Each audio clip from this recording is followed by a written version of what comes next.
আমার ছাত্রছাত্রী এবং আমার ইউটিউব চ্যানেলের দর্শকদের উদ্দেশ্যে কিছু কথা বলবো, যেগুলো আমাদের মানব জীবনে অতি গুরুত্বপূর্ণ। প্রত্যেককে নতুন বছরের শুভেচ্ছা এবং গুড মর্নিং, সুপ্রভাতম জানালাম। এখন আমাদের শুধু ছাত্রছাত্রী নয় এবং অভিভাবকদেরও এটা জানা দরকার। আমরা অনেক সময় কি করি, আমার ছেলে বা মেয়ে পড়াশোনা করছে, পড়াশোনা করার সময় আমরা তাদের প্রচুর বকাবকি করি, অনেক সময় আমরা মারধরও করতে থাকি। এটা কিন্তু একদমই বাঞ্ছনীয়, করা উচিত নয়। আর আজকের এই ভিডিওয়ে যেটা সবথেকে গুরুত্বপূর্ণ বিষয় নিয়ে আমি হাজির হচ্ছি, যে কথাগুলো বলবো অত্যন্ত গুরুত্বপূর্ণ। ছাত্রছাত্রী এবং সাধারণ মানুষ যারাই রয়েছেন কার্যক্ষেত্র কাজ করতে যান, শিক্ষকতা বা অফিসে চাকরি, প্রত্যেকের উদ্দেশ্যে এই কথাগুলো গুরুত্বপূর্ণ। কীরকম? আমরা অনেক সময় আমরা ছাত্রছাত্রীদের কি করি, রাত জেগে পড়াশোনা করতে বলি, এবং দেখা যায় সেই ছাত্রছাত্রী বা যারা আমরা কাজ করি, সাধারণ মানুষের ক্ষেত্রেও বলি, আমরা অনেক রাত পর্যন্ত 12টা, 1টা, 2টো পর্যন্ত রাত জেগে কাজ করি।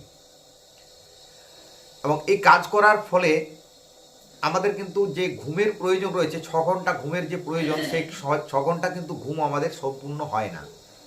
আমরা আবার সকালে দেখা গেল ছাত্রছাত্রীর ক্ষেত্রে কি হলো, যদিও স্কুল বা কার্যক্ষেত্রে যাওয়ার জন্য সকাল উঠে পড়তে হয়, বা অনেকে দেখা যায় ছাত্রছাত্রীরা কি হয় 10টা পর্যন্ত ঘুম থেকে উঠে বা 9টা, 9:30 ঘুম থেকে উঠে তারা স্কুলে যায়, বিদ্যালয়ে, কেউ কেউ কলেজে, অর্থাৎ মহাবিদ্যালয়, ইউনিভার্সিটি, বিশ্ববিদ্যালয়ে তারা যায়।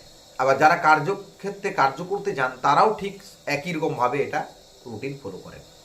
এখন গবেষণায় দেখা গেছে, এটা আমার কথা নয়, বিভিন্ন জায়গা থেকে আপনারা জানতে পারবেন, গবেষণায় দেখা গেছে যারা এই রাত্রিবেলা জেগে পড়াশোনা করে, আমিও আমার ছাত্র অবস্থার কথা বলবো, ছাত্রানাং অধ্যয়নাং তপ, কিন্তু এটা ঠিক কথা।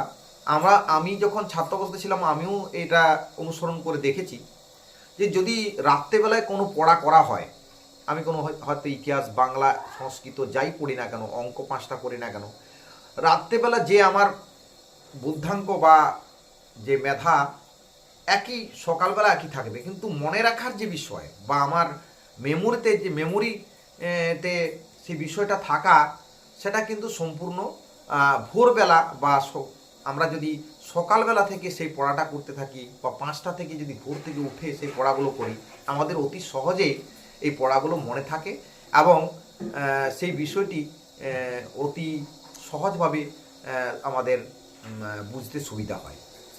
আর আমরা যদি আমরা রাত জেগে পড়ি, সেই পড়াটা কিন্তু অতটা গুরুত্বপূর্ণভাবে, পরীক্ষাও দেখা গেছে সেই ছাত্র বা ছাত্রী পরীক্ষায় সাথে কিন্তু সে ভালোভাবে সফলতা লাভ করতে পারছে না। এবং এটা দেখা যাচ্ছে কীরকম পার্সেন্টেজ যদি দেখি, আমি 100 জনের মধ্যে 5 জন ওই রাত্রিবেলা পড়ে সাকসেস পাচ্ছে, আর 95 জন যে ভোরে পড়াশোনা করছে সে সাকসেস পাচ্ছে। এখন দেখুন দর্শক এবং ছাত্রছাত্রী যারা আমার রয়েছেন, তারা কারা কোন বিষয়টাকে অবলম্বন করবেন, কোন বিষয়টাকে গ্রহণ করবেন, যেটা থেকে আমার 95% সফলতা হচ্ছে, না যেটা থেকে 5% হচ্ছে। আপনারা নিজেরাই ডিসিশন নিতে পারবেন। এটা আপনারা গবেষণা করে দেখা গেছে, এটা আমার কোনো কথা নয়। আপনারা আরও বিভিন্ন ওয়েবসাইট, বিভিন্ন জায়গায় আপনারা এটা খোঁজ নিয়ে দেখতে পারেন, যে যারা ভোরবেলা পড়াশোনা করে তারা কিন্তু 95% ছেলে মেয়ে সফলতা অর্জন করেছে। ঠিক কার্যক্ষেত্রেও তা দেখবেন, এই যে বিষয়টা বলছিলাম, অনেক সময় আমরা কি করি, যে আমাদের 6 ঘন্টা ঘুমানোর যে প্রয়োজন, সেটা যদি আমাদের ঠিকমতো পরিপূর্ণ না হয়, আমরা দেখবেন ট্রেনে বাসে যে ঘুমাচ্ছে, ট্রেনে বাসে যখন দেখবেন একটু বাস চলছে, সে একটু মাথাটা তার কাত হয়ে ঘুমিয়ে পড়ছে, এটা কিন্তু এটার একটা লক্ষণ। অর্থাৎ কাজের ক্ষেত্রে আমাদের কিন্তু বাধা হয়ে দাঁড়াবে। ফলে আমাদের সেখানে কাজ করি, যে আমার উপরে রয়েছেন যিনি কার্যক্ষেত্রে, সেখানে তার কথা শুনতে হবে, ঠিকমতো কাজটা করতে পারেন। অতএব আমাদের 6 ঘন্টা কিন্তু ঘুমানো প্রয়োজন। আমি রাত জেগে যদি পড়াশোনা করি, তাহলে আমি সকাল উঠতে পারবো না। আর আমি মূল বিষয় যেটা আমাদের ভিডিওর যে গুরুত্বপূর্ণ কথাগুলোর মধ্যে ছিল, অতগুলো কথা বললাম, তার মধ্যে কিন্তু পার্সেন্টেজটার কথা মনে রাখবেন।